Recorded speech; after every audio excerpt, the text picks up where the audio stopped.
Namaskar. Hi everyone. I am Mishra and you are watching e-learning science. Today we will learn about Rutherford's atomic model along with its limitation, that is drawback. So before starting this topic, we have learned about the Thomson's model, that is plum flooding model given by J.J. Thomson. And in this model there was certain hypothesis regarding distribution of charges, but the previous model failed to explain the certain experimental results associated with atomic structure of element. Ernest Rutherford, a British scientist, conducted an experiment, and based on the observation of experiment he explained the atomic structure of element and proposed his own model, that is known as Rutherford's atomic model.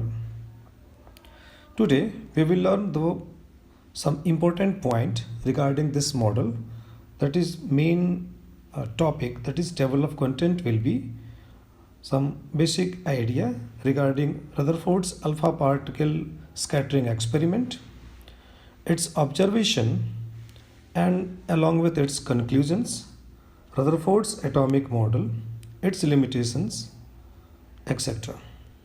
So let's start. So this is very basic experiment performed by Ernest Rutherford, which is known as Rutherford's alpha particle scattering experiment. So in this experiment, Rutherford conducted an experiment by bombarding a thin sheet of gold foil with alpha particle and then studied the trajectory of these particles after their interaction with gold foil. Now we can see this is the diagram and it is alpha particle emitter which was used to emit alpha particle, and accelerated alpha particle will bombard this gold foil, and after this bombarding there will be certain deviation in their path.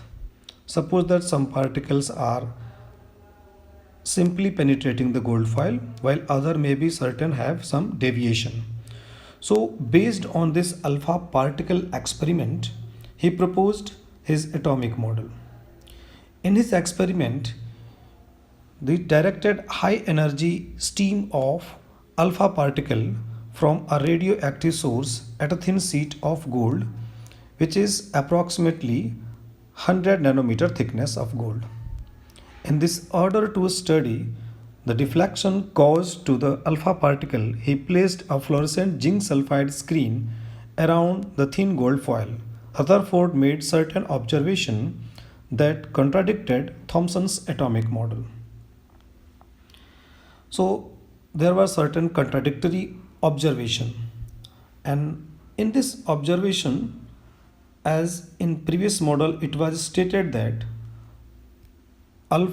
every atom is having positive and negative charge, and positive sphere, and in between positive sphere electrons were supposed to be embedded, but the observation of this experiment were quite different.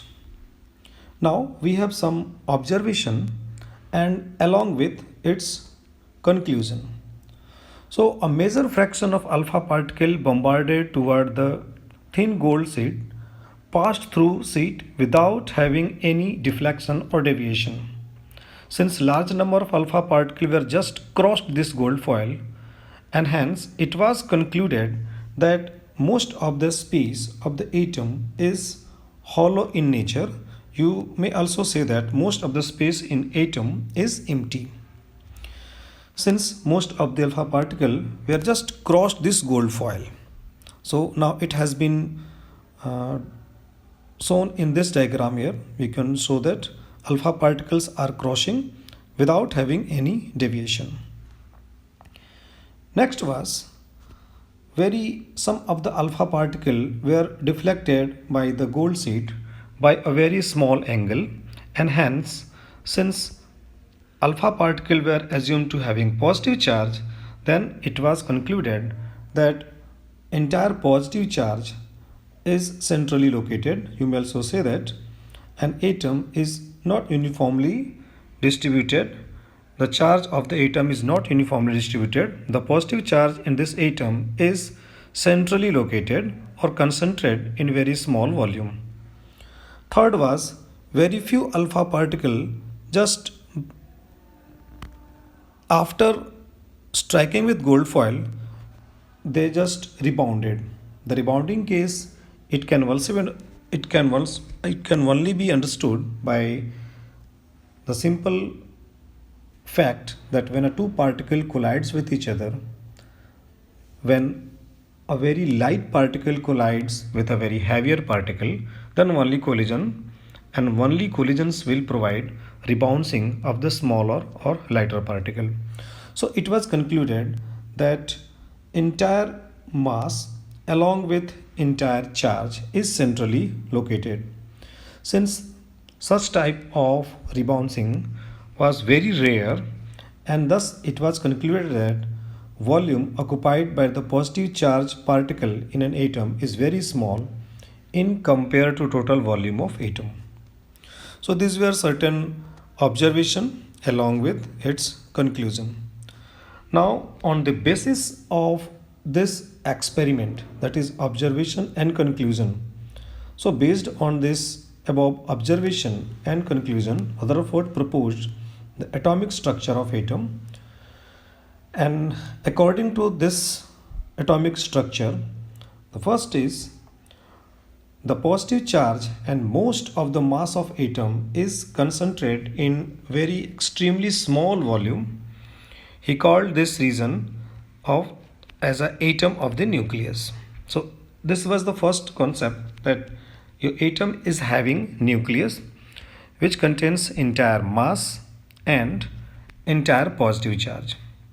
Second, the remaining part, that is negative charge, were assumed to moving around the nucleus on circular path.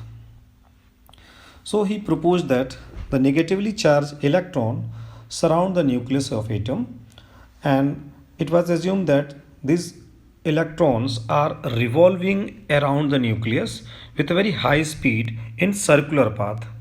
He named these circular path as orbits. Means electrons are moving on a circular path on an orbit.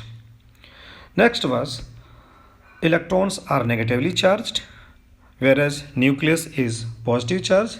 So for a movement of a circular path, the required centripetal force is provided by the electrostatic force of attraction. So this is very basic model. We can say here that nucleus is having positive charge and electrons are supposed to be moving on this circular path. So for this movement, it needs some centripetal force, and the force will be provided by the positive charge nucleus and negative charge electrons. But this model also have certain drawbacks, that is limitations. Now we see what are the basic limitation of this model is that, firstly, electrons are supposed to be moving on circular path, and we know that electrons are having some negative charges. As per the theory of electromagnetism proposed by J.J. Maxwell, he proposed that when a charged particle moves under acceleration, the particle will lose its energy, and in form of certain radiation, the energy of the particle will lose, and thus as per the Maxwell's theory, if electrons are moving on circular path, they will make certain helix like structure, and after a complete rotation, finally it will collide with the nucleus. It means that atom should not be stable as per the Maxwell's theory, but it was proposed in Rutherford's atomic model that electrons are moving on circular path. So this was the first limitation, that electrons are moving on a circular path without having any idea of their losing energy and other energy level concepts. So this is very first drawback of this model. And second drawback is that This model does not states anything about the distribution of electron, that is how electron is distributed in the atom. It is not mentioned, or it was not mentioned in this atomic model. Although this model is having some limitation, but practically we can say that the early atomic model were inaccurate and failed to explain certain experiment and result. They form the base of future development of world of quantum mechanics. And on the basis of this model only, further studies by spectroscopic nature and spectrometry nature of certain charged atom one electron system, Niels Bohr proposed his own atomic model that will be studied in our next class. So in this model we have learned some basic idea about Rutherford's atomic model. It's some basic idea about the experiment like Rutherford's alpha particle scattering experiment, its observation, its conclusions, and based on this model, based on this observation and conclusion, Rutherford's atomic model, and finally its limitation. I hope you are enjoying the video. If you are enjoying the video, you are liking the video, it will be highly energizing to us. So please like, share to your friend, whoever needs such type of informative video. And thank you for watching. I hope you will like, and please do share the channel. Thank you.